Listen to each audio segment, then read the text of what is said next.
Oui, merci Monsieur le Président. Chers collègues, 13 millions de Français vivent avec un trouble psychiatrique et les coûts liés à la santé mentale sont le premier poste de dépenses de santé en France.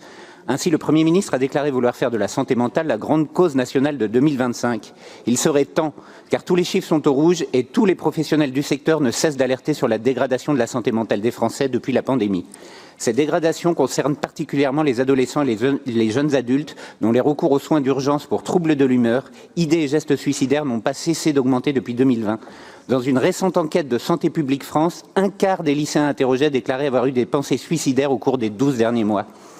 En Auvergne-Rhône-Alpes, le taux de séjour hospitalier pour tentative de suicide a augmenté de 49% depuis 2015 et constitue la deuxième cause de mortalité chez les 15-24 ans. Angoisse de l'avenir, crainte de la précarité, solastalgie à cause de la crise climatique, mais également harcèlement scolaire ou cyberviolence. Nous faisons face à un malaise existentiel très grave et nous pouvons affirmer qu'au vu de la situation actuelle, il y a véritablement non-assistance à jeunesse en danger. Certes, l'État a mis en place quelques dispositifs comme Santé Psy étudiant ou le 3114, mais c'est totalement insuffisant face à la gravité de la situation. Il faut agir d'urgence à l'échelle de notre région sans toute attente de l'État pour soulager au mieux notre jeunesse qui souffre.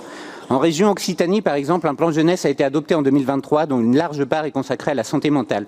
Et si l'on regarde simplement les chiffres, on s'aperçoit d'une diminution des troubles psychiques et des gestes suicidaires aux urgences d'Occitanie en 2023 de 20% chez les 11-17 ans. Une tendance à l'exact opposé de notre région où le plan régional pour la santé adopté en 2022 ne portait aucune ambition sur la santé mentale des jeunes. Des choses pourtant simples et peu onéreuses pourraient être mises en place immédiatement comme des campagnes de prévention dans les lycées à l'image de ce qui a été fait pour le papillomavirus. D'où ma question, quel est le bilan de l'action régionale en faveur de la santé mentale des jeunes et quelles sont les mesures prévues et le calendrier pour la mise en place d'un plan d'urgence sur le sujet? Je vous remercie.